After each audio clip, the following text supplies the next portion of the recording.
In Madison County, the Ryland area, one of the hardest hit areas, WHNT News 19's Chris Davis spent time on both sides of the Flint River in the Central Estates neighborhood and at Flint Ridge Farm. Both were left almost unrecognizable by the tornado. You don't have to be a horse person. I think we're probably still in shock. To appreciate the love many of the owners out at Flint Ridge have for their four-legged friends. Seeing that things are gone, like they weren't even there. So you can understand Heidi's horror when she came out early Wednesday morning to find this. The main barn's roof gone. Part of their green barn destroyed.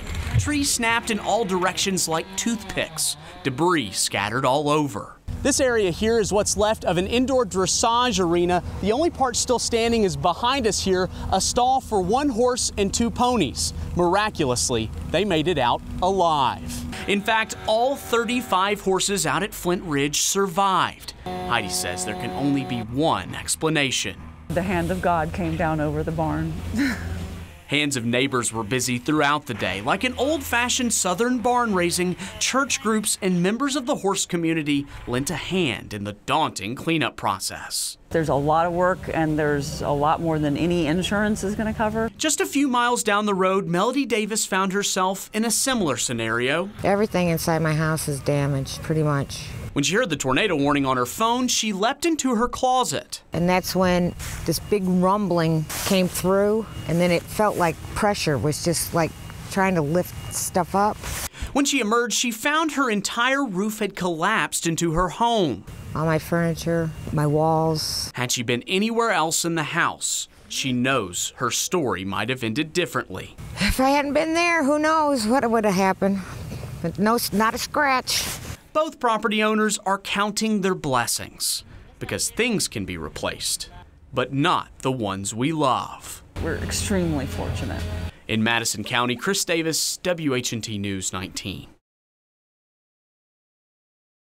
Well, last night we told you about a bracelet an 8-year-old boy and his mother found at Mayfair Park, and they've been working since Saturday to find the rightful owner.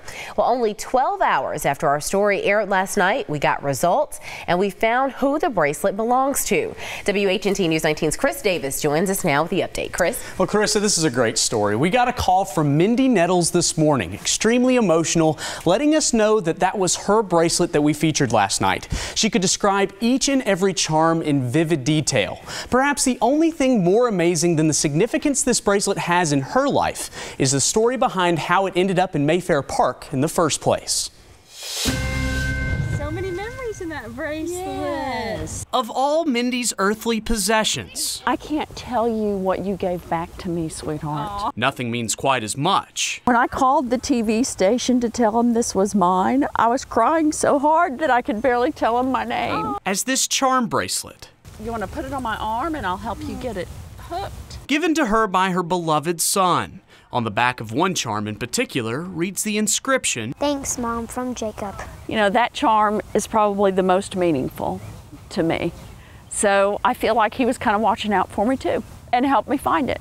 Mindy lost her son Jacob a few years ago. The bracelet was given to me on Mother's Day when my son was about a year old. The charms became a tangible reminder of an incredible life. I said, "Why do you think your dad put thank you, Jacob?" And he said, "Because I'm thanking you for being my mommy." As you can imagine, something so special is not something Mindy would just lose. And she didn't. They stole a lot of things from my house, but this was the thing that was the most important to me. She says a group of people burglarized her house just down the street from the park. Her theory is burglars ditched the bracelet when they saw it was something too personal to sell. This was the one thing that I really wanted to get back. It was lost. Right here.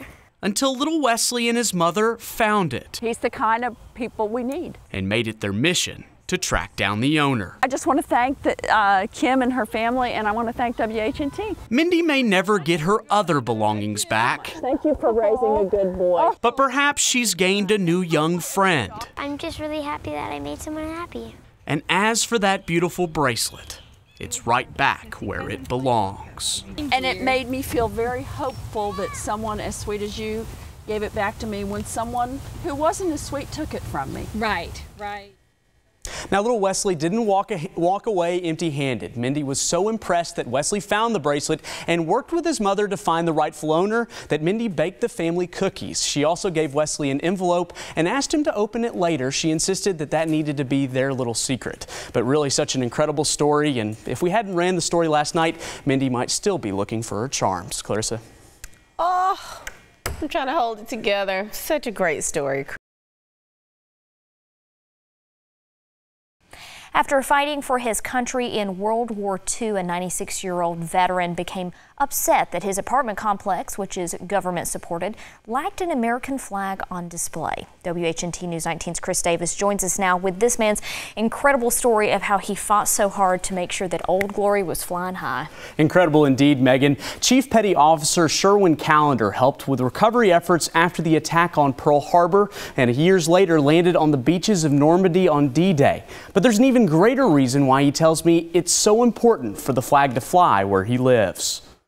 That flag means everything to me. Where Mr. Callender grew up, this flag wasn't flying on the pole. He was born in Canada, but his parents naturalized to the United States when he was just 3 years old. And when the guy come for the Navy, he says, "You'll have a girl in every port." I said, "Sign me up." Sherwin has more remarkable war stories than there are threads in the flag. One of the most terrifying was being part of a supply mission in the Pacific the day before the Pearl Harbor attack. We got in the next day, and I had to help clean up the mess and get dead bodies out of the water. He took part in 3 invasions in the European theater before World War II ended. My prayers was answered. I never got a scratch. No Purple Heart, but he won something that meant much more: United States citizenship. I've been in so many different countries, being in the Navy, and I've seen them countries. They don't have the freedom we have. Following the war, everywhere he lived had a flag on display, except his current home, Dublin Village in Madison. But when he requested a pole to be installed at the government-supported housing complex, they told me, "No, you can't do it." I said, "Why not?" I seen red when they answered me. They said, "We might hurt somebody's feelings." I said, "Hurt their feelings? To have our flag flying?" I said, "I fought for this flag." I said, "There's so many men died for this flag." Proving persistence is as powerful of a weapon as any, Sherwin requested a pole for 8 years. Now, with a new change in management, he finally got the answer he was looking for. "Yes, we'll get you a flagpole." Over the weekend, a group of retired military personnel from various branches, dressed in uniform, performed a flag ceremony for Sherwin's pole. It just brought tears to my eyes, seeing Old Glory. And now Sherwin can go to bed each night knowing that the flag he fought for and his friends died for flies high and proud for all to see. I can look right out my window now and see her. Wow. And it gets better. Next month, for the first time since the Pearl Harbor attack in December of 1941, Sherwin and his granddaughter will return to Pearl Harbor, and he says it may bring up some painful memories, but he could not be more excited to be able to see that after all these years. Wow, all the stories that I'm sure you got to hear today. I'm jealous. Yeah, to fit it in the time frame we had was hard, but what a remarkable man. Absolutely.